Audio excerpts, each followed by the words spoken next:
أعوذ بالله من الشيطان الرجيم.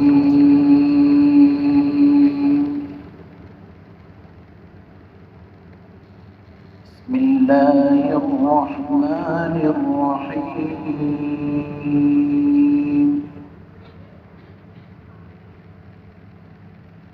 والعصر إن الإنسان لفي خسر إلا الذين آمنوا وعملوا الصالحات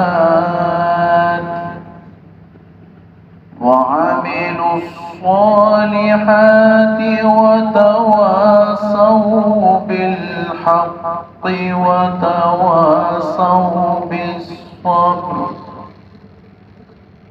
صدق الله العظيم. نعت رسول مقبول صلی اللہ علیہ وآلہ وسلم پڑھنے کی سعادت حاصل کریں گے سید فاروق حسن صاحب، میرے چھوٹے بھائی ہیں. صلی علی نبینا صلی علی محمد صلی علی شفیعنا صلی علی محمد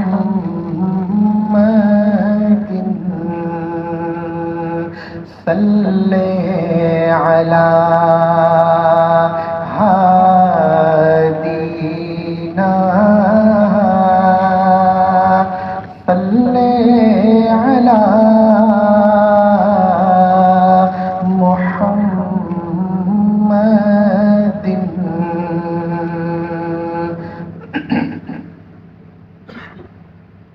ازل کی خوشبو ہو جس میں پنہاں کوئی بتائے تو نام ایسا. ازل کی خوشبو ہو جس میں پنہاں کوئی بتائے تو نام ایسا. وہ نام احمد کے پھول برسے بیان ایسا کلام ایسا. وہی ہے قرآن وہی ہے فرقان وہی ہے رب جس کا ہے ثنا خواں. وہی ہے قرآن وہی ہے فرقان وہی ہے رب جس کا ہے ثنا خواں. فرشتے پڑھ پڑھ کے جھومتے ہیں درود ایسا کلام ایسا. درود شریف پڑھ لیا.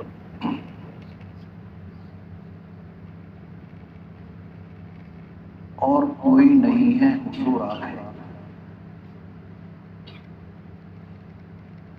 کون ہے وجہ تخلیق کون و مکان، یعنی کون ہے جس کی وجہ سے اللہ تبارک و تعالیٰ نے یہ سب کچھ کارخانہ لگایا ہے، سب کچھ تخلیق کیا ہے.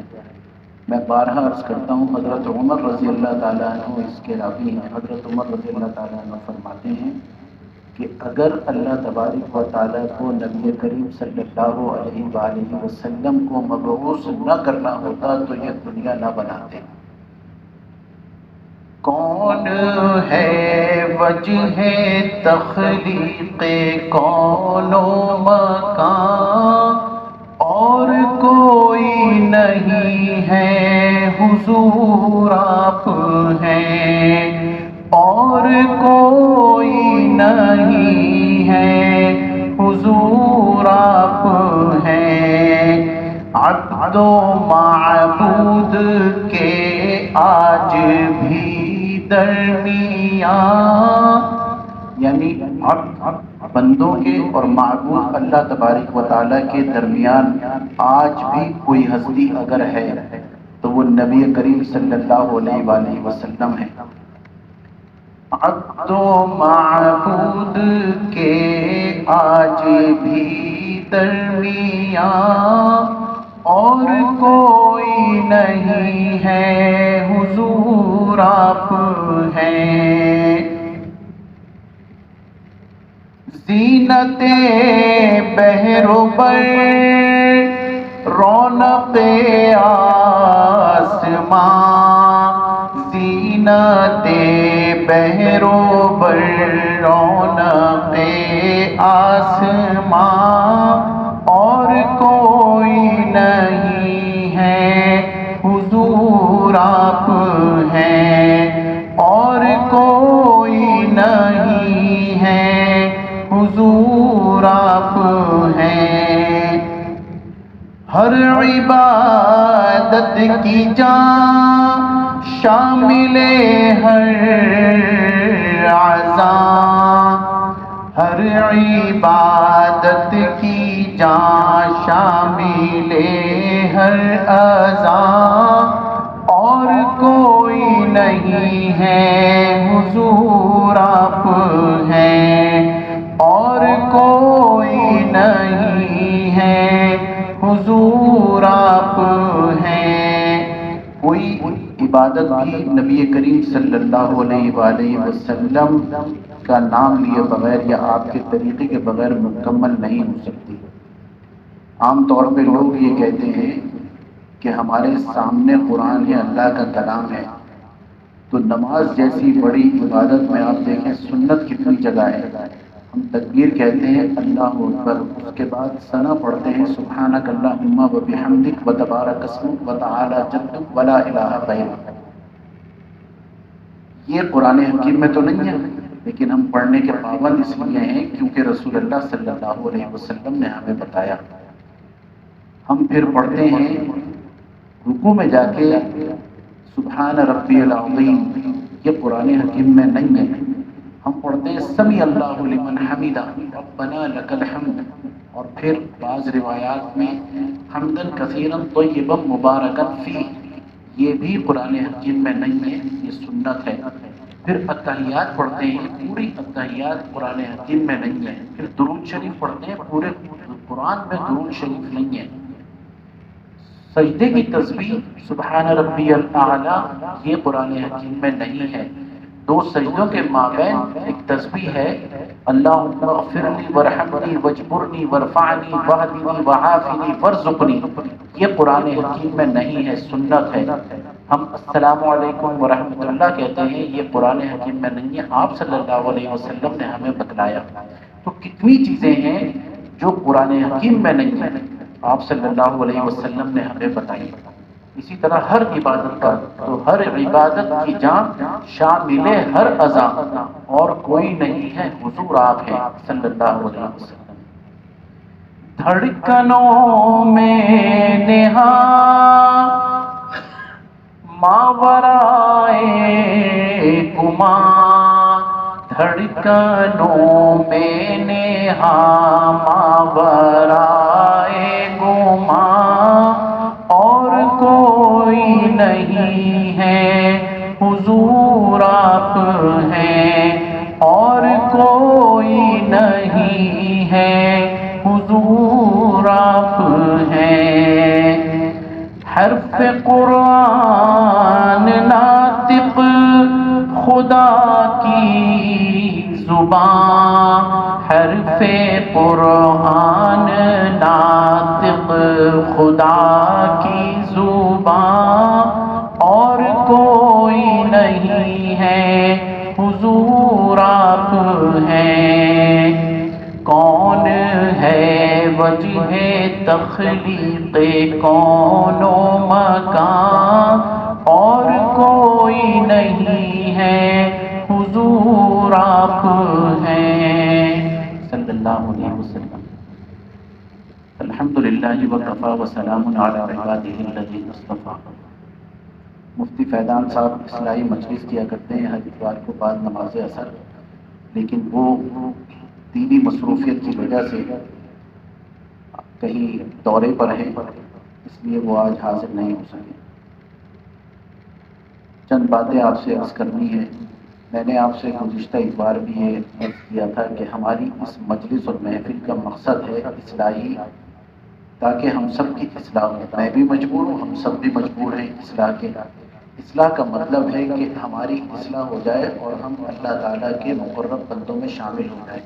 ہم جس مقصد کے لیے اس دنیا میں بھیجے گئے ہیں اس مقصد کو ہم پالیں، حاصل کر لیں۔ وَمَا خَلَقْتُ الْجِنَّ وَالْإِنسَ إِلَّا لِيَعْبُدُونِ۔ اللہ نے ہمیں پیدا نہیں کیا سوائے اس کے کہ ہم اس کی عبادت کریں، لہٰذا کیا کرنا چاہیے؟ فَفِرُّوا إِلَى اللَّهِ، اللہ کی طرف دوڑنا چاہیے۔ ادخلوا فی السلم کافہ، پورے کے پورے اللہ کے دین میں داخل ہونا ہے، آدھا دیدر آدھا بٹیر نہیں چلے گا۔ اور ہم کس سے اندازہ لگائیں کہ ہم دین میں ہیں یا دین سے باہر ہیں؟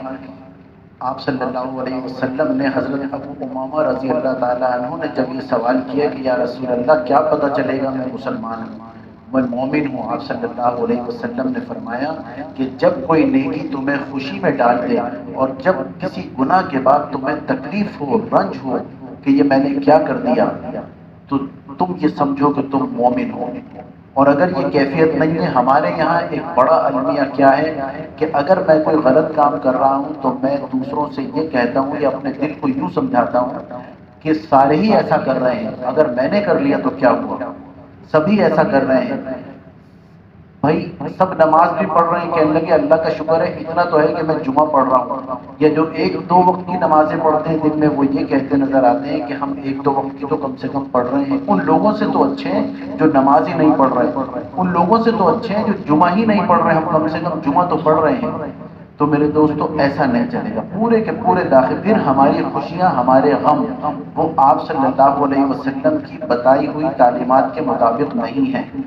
ہم خوشی کے موقع پہ گانا بجانا کرتے ہیں یہ سمجھ کے، یہ سوچ کے کہ اس کے بغیر یہ تو خوشی کا موقع ہے، یعنی یہ ضروری ہے، اگر نہیں، اور ہمارے بڑے ہی یہ کہتے ہوئے نظر آتے ہیں کہ بھائی ہم نے منع کیا تھا لیکن کوئی ہماری سنتا نہیں ہے۔ تو میرے دوستو وَالظَّهْرِ الْقِيَانِ وَالْمَعَازِفِ، آپ صلی اللہ علیہ وسلم کی بعثت کا ایک مقصد یہ بھی ہے، جہاں اور بہت سارے مقاصد ہیں، ایک یہ بھی ہے کہ آپ گانے بجانے کے آلات کو توڑ دیں، یعنی گانے بجانے کے آلات تو توڑنے کے لیے آئے رسول اللہ صلی اللہ علیہ وسلم، اور ہم انہیں جوڑتے ہیں۔ ہم یہ سمجھتے ہیں کہ ہماری تقریب پھیکی رہے گی، نہ دیکھیں گے انہیں ہرگز نہ دیکھیں گے کہ جن کے دیکھنے سے رب میرا ناراض ہوتا ہے، تو ہم ایسی کوئی حرکت نہ کریں جس سے ہمارے اللہ ہم سے ناراض ہوں۔ اور اللہ کی ناراضگی کا مطلب ہے سب سے بڑی جو کامیابی ہے وہ ہے اللہ کی رضا۔ اس لیے آپ صلی اللہ علیہ وسلم ہمیں ایک دعا سکھاتے ہیں کہ اے اللہ میں آپ سے آپ کی رضا مانگتا ہوں، اللہم انی اسألوک رضاک والجنہ، جنت کو ثانوی درجے میں لے کے آئے ہیں، رضا کو پہلی درجے میں لے کے آئے، یعنی اے اللہ آپ مجھ سے راضی ہو جائیں۔ اللہ کے راضی ہونے کا مقصد ہے جنت کا ملنا، اللہ کے راضی ہونے کا مقصد ہے دنیا میں عزتیں۔ جئتکم بکرامت الدنیا والآخرہ، رسول اللہ صلی اللہ علیہ وسلم یہ کہتے تھے ابو جہل سے کہ میں تمہارے لیے، اور ابو سفیان سے کہ میں تمہارے لیے دنیا اور آخرت کی کامیابیاں لے کر آیا ہوں، لہٰذا تم میری دعوت کو مان لو تو کامیاب ہو جاؤ گے، یہ عرب و عجم بھی تمہارا ہوگا اور آخرت بھی تمہاری ہوگی۔ میرے دوستو آج ہم نے چونکہ وہ چھوڑا ہوا اس لیے ہم پریشان ہیں، مسلمان ہیں لیکن اللہ پہ وہ توکل جو ہمیں کرنا چاہیے وہ ہمارا نہیں ہے. ففروا الی اللہ، یہ فروا الی اللہ تھا، لیکن فار لگایا پہلے، اس کا مطلب ہے فوراً، لہذا فوراً تم اللہ کی طرف دوڑو. یعنی کوئی پریشانی ہو، کوئی بھی مسئلہ ہو، اللہ کی طرف دوڑو. کوئی خوشی ہو تو اللہ کی طرف دوڑو، اس لیے کہ اس کو چھوڑ کے ہمارا کوئی ٹھکانہ نہیں ہے. اللہ کی طرف دوڑنے کے لیے پہلی منزل جو ہمیں آپ صلی اللہ علیہ وسلم نے بتائی، اور قرآن حکیم میں جا بجا اس کا ذکر ہے ان گنت مقامات پر، اور وہ ہے نماز قائم کرنا، نماز پڑھنا. میری آپ کی اگر آج فجر کی نماز وقت پر ادا ہوئی تو دنیا کی سب سے بڑی کامیابی صبح کی ہم نے حاصل کر لی. اگر ہماری نماز نہیں ہوئی میرے دوستوں تو فکر کرنی چاہیے. ایک ہوتا ہے نماز کا چھوڑ دینا، ایک ہوتا ہے چھوٹ جانا، دونوں میں فرق ہے. ایک بزرگ سے پوچھا کہ حضرت تہجد چھوٹ گئی تو انہوں نے فرمایا چھوٹ گئی یا چھوڑ دی؟ کہنے لگے نہیں آنکھ نہیں کھلی. کہنے لگے کوئی بات نہیں، پھر کوئی حرج نہیں. اس پہ ندامت ہوگی کہ یا اللہ مجھ سے یہ کام، خیر کا کام کیوں رہ گیا، اس پہ ندامت ہوگی. اور اگر ہم نے چھوڑ دی یہ سمجھ کے کہ یہ کوئی ضروری تو ہے نہیں، تو اس کا مطلب ندامت کے بعد ہے توبہ، الندم التوبہ. اور جس میں ندامت نہیں ہے اس کو توبہ بھی نہیں کرتا آدمی، اس لیے کہ اسے تو وہ نادم ہی نہیں ہے، وہ تو یہ سمجھ رہا ہے کہ میں نے صحیح کام کیا، کوئی غلط کام نہیں کیا. تو اس لیے میرے دوستوں، جو کوئی کام ایسا ہو جس میں اللہ کی ناراضگی ہو، ہم اگر کچھ نہ کر سکیں کم سے کم ہم توبہ استغفار تو کر سکتے ہیں، اللہ کو منا تو سکتے ہیں. آپ صلی اللہ علیہ وسلم نے فرمایا کلو بنی آدم خطاؤن وخیر الخطائین التوابون. تم میں سے جتنے بھی ہیں آدم کے بیٹے بیٹیاں یہ سب خطا کار ہیں، ان سے غلطیاں ہوں گی، کوتاہیاں ہوں گی، لیکن تم میں بہترین خطا کرنے والا وہ ہے جو فوراً توبہ کر لے، اللہ تعالیٰ سے معافی مانگ لے کہ یا اللہ یہ میں نے کیا کیا. کل ایک صاحب کا فون آیا، کہنے لگے میرے منہ سے گالی نکل گئی تو میں کیا کروں، میں نے استغفار کر لیا. میں نے کہا اپنے ہاتھ سے صدقہ کر دیں. آپ یقین کریں وہ صاحب اتنا روئے ہیں کہ میں نے گالی منہ سے کیوں نکالی. ایسی ایک بات ہو گئی تھی کہ وہ غصے کی تھی انتہائی.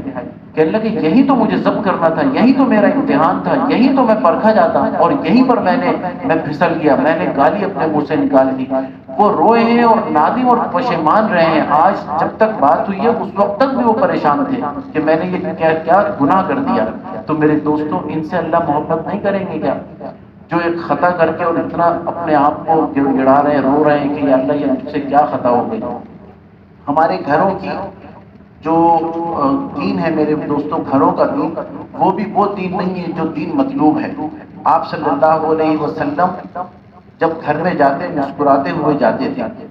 صحابہ یہ سمجھتے تھے کہ آپ صلی اللہ علیہ وسلم گھر میں تشریف لائے ہیں تو گھر میں آنے کے بعد بھی آپ بس تسبیح ہاتھ میں ہوتی تھی، جائے نماز بچھا کے اللہ اللہ کرتے رہتے ہوں گے.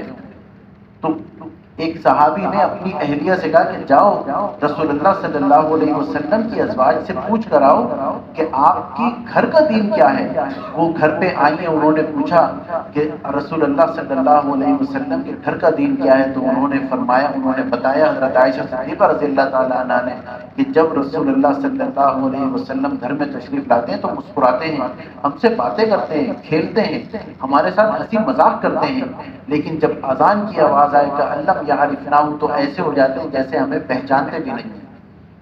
یعنی یہ گھر کا دین تھا.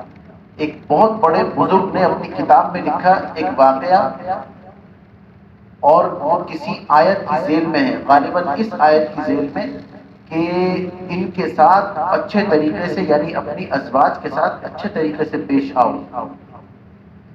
تو اس کی ذیل میں انہوں نے لکھا ہے کہ ایک شخص تھا، وہ غصے کا بہت تیز تھا، اپنی بیوی کو بہت زیادہ لعن طعن کیا کرتا تھا.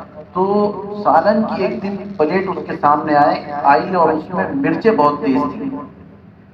تو قریب تھا، پچھلے زمانے میں اس طرح ہوتا تھا، غصے میں لوگ چیزیں پھینک دیا کرتے تھے، آج بھی ہوتا ہے، سر پھیرے لوگ کرتے ہیں یہ. تو بہرحال قریب تھا کہ وہ پلیٹ کو پھینکے، اس نے پکڑی اور پھر اس نے یہ خیال کیا کہ اگر یہ میری بیوی ہے تو کسی کی بندی بھی ہے. جتنا اختیار مجھے اس کے اوپر آج ہے اس سے کہیں اختیار اللہ کو مجھ پر ہے. اگر میں اس کو ضبط کر جاؤں تو اللہ راضی ہو جائیں گے، اور اگر میں ناراض ہوا تو ہو سکتا ہے اللہ ناراض ہو. اب یہ عادت کے بالکل خلاف اس نے یہ کام کیا، لہٰذا اس نے وہ پلیٹ نہیں پھینکی اور وہ کھانا کھاتا رہا خاموشی کے ساتھ. کھانا کھا چکا، بعد میں بیوی نے کھانا کھایا، پہلا لقمہ لیا تو اس کو حیرت ہوئی کہ میرے شوہر نے مجھے آج کوئی ڈانٹا وانٹا نہیں. تو اس نے پھر پوچھا سنیے آج تو اس میں بہت تیز مرچ ہو گئی اور آپ نے کھا لیا. کہنے لگے آج میں نے اللہ سے معاملہ کر لیا کہ اگر تو آج کسی کی بیٹی ہے، بیوی ہے، تو کسی کی بندی بھی ہے. بس یہ سوچ کے میں نے ضبط کر لیا. کچھ عرصے کے بعد اس شخص کا انتقال ہوا. خواب میں دیکھا کسی نے کہ اس کو اللہ نے اونچے تختوں پہ بٹھایا ہوا ہے. پوچھا کہ تو بڑا ظالم تھا اپنے گھر میں.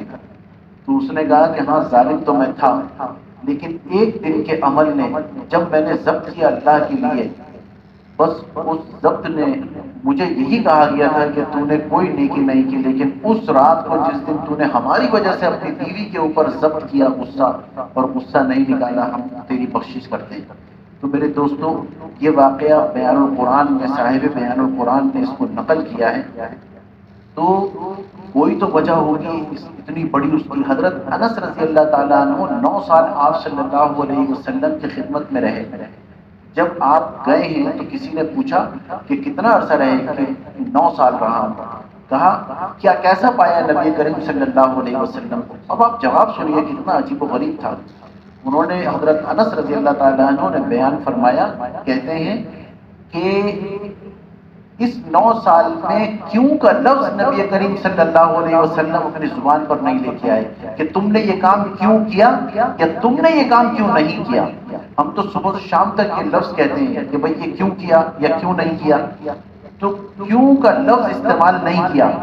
ہمیں کیا کرنا چاہیے؟ اب ہمیں اس میں سبق ہے کہ کوئی غلطی کسی سے ہو جائے تو ہم بجائے کیونکہ ہم یہ کہیں آج اس مجلس میں یہ تہیہ کریں دل میں کہ یا اللہ میں آئندہ ایسا کروں گا اور اللہ کے لیے کروں گا. آپ دیکھیں انشاءاللہ زندگی میں چاشنی اور حلاوت پیدا ہو جائے گی. وہ کیا ہے؟ کوئی بات نہیں، یہ ہو گیا کوئی بات نہیں تو ہو گیا. گاڑی لگ گئی کوئی بات نہیں. ڈرائیور نے کہا ارے میرا کیل کے اوپر گاڑی چڑھ گئی، پنچر ہو گئی، کوئی بات نہیں. بجائے اس کے تحقیقات کریں تو وہ گیا کیوں تھا، یہ کیوں آ گیا. بیٹے تم نے پلیٹیں زیادہ کیوں اٹھائی تھی، کیوں آ گیا، گر گئی. ہر ایک چیز کی عمر ہوتی ہے. انسان تک چلا جاتا ہے دنیا سے، چیز ٹوٹ گئی تو کیا ہوا، تو کیا ہوا، کوئی بات نہیں، کوئی بات نہیں، کوئی بات نہیں کہنا سیکھ لیں. انشاءاللہ زندگی میں رونق پیدا ہو جائے گی بالکل مفت میں. تو اللہ تعالیٰ ہمیں ان باتوں کے اوپر عمل کرنے والا بنائے. غصہ کرے جائز ہے. ایک بزرگ فرماتے ہیں غصہ جس کو آتا ہے اور ضبط نہیں کرتا وہ گدھا ہے، اور جسے غصہ نہیں آتا وہ بھی گدھا ہے. تو غصہ تو بھائی میری طبیعت میں نفاست ہے، میں بے ترتیب چیز کو دیکھ کے غصہ تو کروں گا، لیکن اس غصے کے اظہار کا طریقہ ہے، سمجھانے کا بھی طریقہ ہے، بات کرنے کا بھی طریقہ ہے. بہت سارے لوگ بہت بڑی بڑی باتیں بہت پیار سے کہہ دیتے ہیں، اور کچھ لوگ ایسے ہوتے ہیں جو معمولی بات کو بھی اتنا بڑھا چڑھا کے پیش کرتے ہیں جس سے سامنے والے کے جو دل پہ عکس آتا ہے وہ کبھی نکلتا نہیں ہے. ہم یہ سمجھتے ہیں کہ ہم نے آج بڑبڑ کر دیا، تو یقین کریں یہ جو بڑبڑاہٹ ہے نا یہ اگلے کے کانوں میں اندر جا کے دل کے اندر پیوست ہو جاتی ہے، اور یاد رہتا ہے اس شخص نے مجھے یہ کہا تھا. 10 سال کے بعد بھی وہ نظر آئے گا وہ اس نے مجھے یہ کہا تھا. تو بھائی ایسی نوبت ہی کیوں. شیخ سعدی رحمۃ اللہ علیہ فرماتے ہیں کہ میں جب پچھتایا ہوں بول کے پچھتایا ہوں، خاموش رہ کے آج تک نہیں پچھتایا. تو ہم بھی اب اور اگر کریں زیادہ بولنے کی وجہ سے ہی پچھتاتے ہیں. مذاق ہوتا ہے حد سے زیادہ بڑھ جاتے ہیں، غصہ کرتے ہیں حد سے زیادہ بڑھ جاتے ہیں. بس ایک حد تک ہو ایسا کہ اصلاح ہو. اصل تو اصلاح مطلوب ہے، اصلاح ہونی چاہیے. تو ہم سب یہ تہیہ کریں کہ اے اللہ ایسی زندگی گزاریں گے جیسی زندگی گزارنا آپ ہمیں دیکھنا چاہتے ہیں. ایسے نہیں شتر بے مہار چاہے جس طرح ہو گئی، بس صبح ہوئی صبح نکل گئے، شام کو گھر پہ آئے، گھر میں الٹی سیدھی باتیں کی، ٹی وی دیکھا، موبائل میں لگ گئے اور دن ختم. اور اسی طرح صبح شام ہوتی رہے گی میرے دوستوں، برف پگھلتی رہے گی، ایک دن ہمیشہ ہمیشہ کے لیے آنکھ بند ہو جائے گی. تو اس چیز کا استحضار، اس چیز کا جب ہمیں یہ یقین ہو، اور یقین ہو یا نہ ہو یہ کام ہونا ہے، اللہ کی بارگاہ میں کھڑا ہونا ہے، تو ہم کیا پیش کریں گے. کم سے کم ایسی زندگی. میں نے پچھلی دفعہ بھی یہ بات کی تھی کہ ایک عربی کا مقولہ ہے جب تم دنیا میں آتے ہو تو لوگ ہنستے ہیں تم روتے ہو. لیکن زندگی ایسی گزار کے جاؤ کہ جب تم دنیا سے جاؤ تو تم ہنستے ہوئے جاؤ اور لوگوں کو روتا ہوا چھوڑ کے جاؤ کہ کیسا شخص تھا جو دنیا خالی کر گیا، ویران کر گیا، چلا گیا، جس کی وجہ سے برکتیں تھی، رحمتیں تھیں۔ تو میرے دوستو ہمیں ایسا بننا ہے، اللہ کی طرف دوڑنا ہے، اللہ سے تعلق قائم کرنا ہے۔ ہر خوشی غمی کے موقع پہ بڑوں سے، اللہ والوں سے، جس سے بھی مناسبت ہو، جس اللہ والے سے کسی کی مناسبت ہو، اس سے پوچھیں کہ بھئی اب گھر میں شادی ہو رہی ہے، میں شادی کیا کس طرح کروں، گھر میں فلاں ایک ہو گیا، حادثہ ہو گیا، میں کیسے کروں اس کو، اس میں اللہ کے کیا احکامات ہیں، نبی کریم صلی اللہ علیہ وسلم نے ہمیں کیا تعلیمات دی ہیں، اس کے مطابق عمل کریں۔ بس یہ کسر، یہ جستجو، یہ کوشش کرنا، یہی اللہ تعالیٰ کی نظروں میں انسان کو کہیں سے کہیں پہنچا دے گا۔ تیرے سوا معبود حقیقی کوئی نہیں ہے، کوئی نہیں، تیرے سوا مسجود حقیقی کوئی نہیں ہے، کوئی نہیں، تیرے سوا محبوب حقیقی کوئی نہیں ہے، کوئی نہیں، تیرے سوا مطلوب حقیقی کوئی نہیں ہے، کوئی نہیں۔ لا مطلوب الا اللہ، لا موجود الا اللہ، لا مقصود الا اللہ، لا محبوب الا اللہ۔ بس اللہ اللہ کی کثرت، اللہ۔ اب گھر میں بھی یہ بتائیے کہ دیکھو جب تم کھانا بناؤ تو لا الہ الا اللہ پڑھتے رہو، یہ خود بھی یہ کرے۔ ہم جب آفس جاتے ہیں، بہت ظاہر ہے جب جاتے ہیں تو کام ہی کام کرتے ہیں، کہیں آنا جانا ہے، تو جب سواری پہ سوار ہوں، جب پیدل چل رہے ہوں، جب گھر میں کوئی کام کریں، جب ذہن میں آ جائے لا الہ الا اللہ، لا افضل الذکر لا الہ الا اللہ، بس اس کی کثرت کریں۔ میرے دوستو بظاہر یہ بہت ایسی باتیں ہیں کہ یہ تو ہمیں معلوم ہے، عمل جب تک نہیں کریں گے، عمل کر کے دیکھیں، اللہ اگر ساتھ ہو گئے نا، بس سمجھے کہ بیڑا پار ہو گیا، اس دنیا کی خوشیاں بھی مل جائیں گی اور آخرت۔ انسان اس دنیا میں کیا چاہتا ہے؟ سب سے پہلے انسان اس دنیا میں امن چاہتا ہے، دوسرے نمبر پہ بہترین روزی روٹی چاہتا ہے، تیسرے نمبر پہ عزت چاہتا ہے کہ سب کچھ عزتیں مجھے ملیں، کوئی تو تڑاک سے بات نہ کرے، کوئی کر کے بات نہ کرے، ٹھیک ہے، بدتمیزی سے بات نہ کرے، عزتیں چاہتا ہے۔ چوتھے نمبر پہ آدمی کیا چاہتا ہے؟ کہ موت کے بعد اس کی مغفرت ہو جائے۔ اور یہ چاروں چیزیں ملیں گی جب ہم اللہ کو ساتھ لے لیں گے۔ وما علینا الا البلاغ المبین۔ اللہ تعالی ہمیں اور آپ کو عمل کو توفیق عطا فرمائے۔ وآخر دعوانا الحمدللہ رب العالمین۔ یا اللہ تبارک و تعالی جو کچھ کہا سنا ہے اس کے اوپر عمل کروا دیجئے۔ اے اللہ اپنے مقربین میں شامل فرما لیجئے۔ یا اللہ ہمارے حالات کو، ہماری ٹیڑھ کو سیدھا فرما دیجئے۔ اے اللہ ہمارے گھروں میں نحوست کو دور فرما دیجئے۔ اے اللہ جو میاں بیوی ہیں آپس میں پیار محبت سے رہیں۔ اے اللہ جو بچے ہیں ماں باپ کا ادب اور احترام کریں۔ اے اللہ بڑے جو ہیں وہ اپنے چھوٹوں کے ساتھ شفقت کریں۔ یا اللہ ہماری زندگی کو اچھا بنا دیجئے، گل و گلزار بنا دیجئے۔ اے اللہ جب ہم آپ کے پاس آئیں تو اپنی رضامندی ہمیں عطا فرما دیجئے۔ وصلی اللہ تعالی علی خیر خلقہ محمد وآلہ وصحبہ اجمعین برحمتک یا ارحم الراحمین۔